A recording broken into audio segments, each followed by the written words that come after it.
One.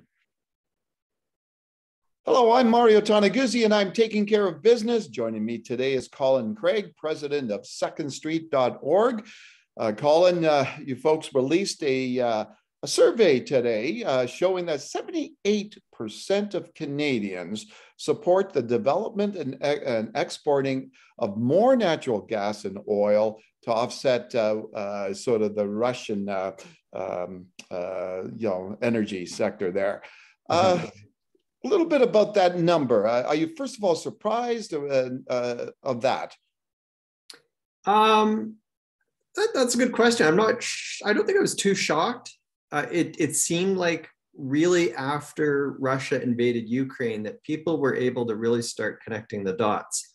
Yeah. Russia sold a ton of oil and natural gas to the Western world and beyond for the past decade. And then it took the money from that and bought rockets and tanks to invade Ukraine. So the images coming out of Ukraine, of course, are horrendous. They're just terrible to see day after day. And I think because there's been so much discourse about Russian oil and gas, that I think people are kind of understanding, oh, wait a second here, like Canada we could have potentially pulled the rug out from under Russia if we had developed our resources, or we certainly could have put a good dent into their sales over the past while. But we also have that potential going forward. I mean, we just can't continue as a world to depend on oil and natural gas from a country like Russia, because who knows what country they're going to go after next. Yeah, exactly. Now, what's really interesting about those numbers is that we dig down further. The level of support in Quebec, 65% were in support of this. Kind of flies against the face of all the things out there where people say that Quebec doesn't want anything to do with the energy industry. Yeah, and I think that's certainly an encouraging number for those that are in the energy industry. And the way that we pose that question is based on what we've seen recently, and that was the Quebec government has announced this ban on natural gas development and exporting. That was done not too long ago. I believe they announced that in October-ish of 2021. And so it's received a bit of talk. And then, of course, we saw what happened with Ukraine. And now I think Quebecers are kind of saying, wait a second, no, if we can do something to help with global security, then we're going to step up to the plate as a province. Like you say, 65%, that's a good clear majority that are warm to that option. Whether or not governments respond to these public opinion numbers, I mean, we'll have to wait and see. But there have been some signs that Ottawa's asking questions about what could we do in terms of natural gas development in Eastern Canada. So we'll have to wait and see. So there seems to be a disconnect in sentiment, right, between the people in Quebec and the government of Quebec. Yeah, I think that's true. I mean, obviously, if you got 65% that are saying, yeah, let's do it, and then you've got a government that's saying, no, we're not going to, we're going to ban this option. I mean, that's a pretty big disconnect. But like I say, I mean, we'll have to wait and see how the Quebec government responds. There's actually an environmental benefit if Quebec starts to develop its own natural gas. We had a little report prepared for us. It was about 2 years ago. And it looked at how it's better for the environment to use local natural gas than it is to import it, because the emissions are lower. And it was the equivalent of taking about 35,000 cars off the road simply by Quebec using its own local natural gas supplies than importing it from the United States and other jurisdictions outside of Quebec. So, there's certainly benefits beyond economic for Quebec as well as geopolitical. So the sentiment is out there across the country that we need to develop more and we need to export more. So what needs to be done in this country to actually do that? Well, it's political. I mean, that's really what this comes down to. This whole framework, the rules and what's allowed and not allowed, it's all politics. It's governments and elected officials that decide these rules. And, if the public wants that to change, then, they need to think about who they're putting their X's beside at election time. But for us as a think tank, we wanted to go out and do the research, see what people thought about this. And this public opinion research, we hired Leger. They're one of the most reputable, if not the most reputable pollster in Canada, to do this research for us. And so it's all on our website. If people want to take a look, they can see the numbers for themselves, and some of the contextual information that we include in the policy brief that has this data. Okay, last question I have for you, Colin, is that, you know, when we look at this whole issue, you know, it's great that you know, majority of Canadians want us to develop and export more. Can you talk about what the impact would be if we developed and exported more? Like, what is that impact to the overall economy? Sorry, to job creation?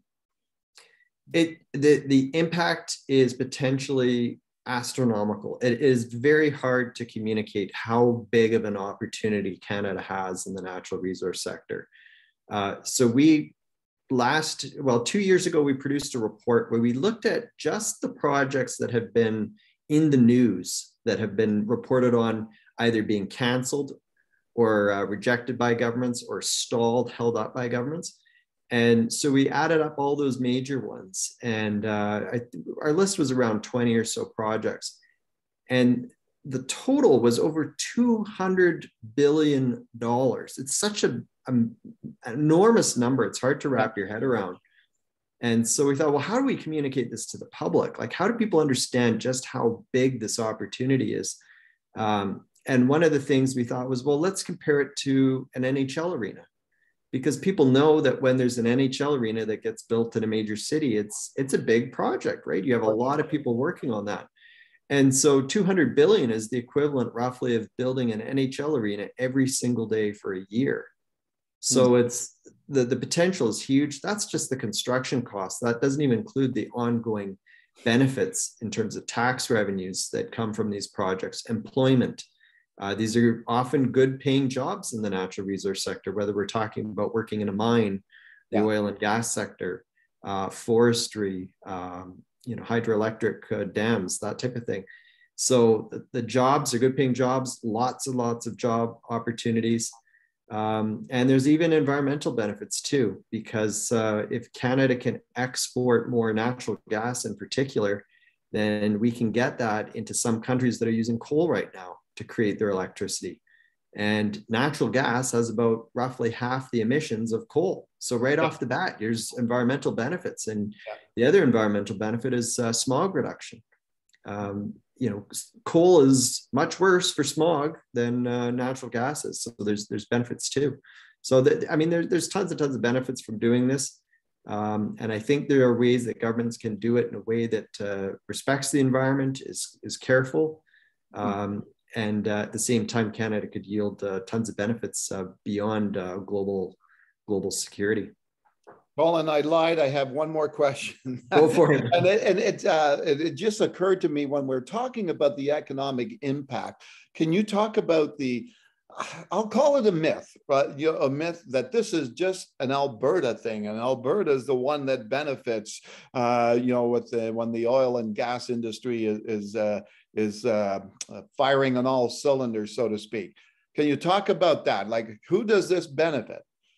It benefits everyone coast to coast, and for several reasons. The first is that the oil and gas sector in Canada, Alberta has developed it more so than other provinces, but BC has a very large natural gas sector. It has huge potential in BC.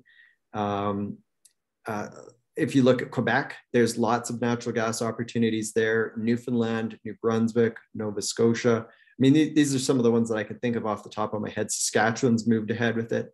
Manitoba has oil and gas to some extent. But it's not just people that work in that sector. We have to remember, to go back to what I just said, these projects pay tons and tons of money in corporate taxes, municipal taxes, resource royalties. So if governments can get the revenues from these projects, well, then that means they don't have to, reach into your pocket as much and mine. So there's huge tax and tax benefits from this, which ends up meaning that governments have these extra dollars for paying for healthcare, education, fixing roads, highways, and so forth. Mm-hmm. And then also what I mentioned too about the environment, there's lots and lots of environmental benefits. So there's all those. And then there's, the other way that people are impacted if they're not directly working in that sector is you might be producing some material, maybe a widget or a cog or whatever that one of these projects needs to buy. So one of the first stories that we did as an organization, we went to automatic coating in Scarborough. And we talked to their workers about how they were affected when a pipeline got canceled because their company would provide the coatings for pipelines. They'd come into their plant, they'd apply the coating, and then it would move out, and that coating would help protect the pipeline and keep it safe in the ground. So when the pipeline, one of the pipelines didn't go ahead, it meant that this company had less work to do and they had to go down to 4-day weeks for a few weeks. And, that ended up affecting those workers. They had smaller paychecks and so forth. So it really is our economy is so interconnected that you may not be working in the oil and gas sector on a rig, but you might be benefiting down the line. Maybe you sell coffee or something in Toronto and that company in Scarborough hires you to bring them, coffee once a week or whatever. Yeah. So there's all kinds of ways that different people throughout the economy are affected and many people wouldn't even know it. Yeah, you bet. All right. Super. Thanks, Colin, for joining us today. Okay. Thanks again, Mario, for having me. All right. That was Colin Craig, president of secondstreet.org. I'm Mario Toneguzzi. This has been Taking Care of Business. Thanks for joining us today.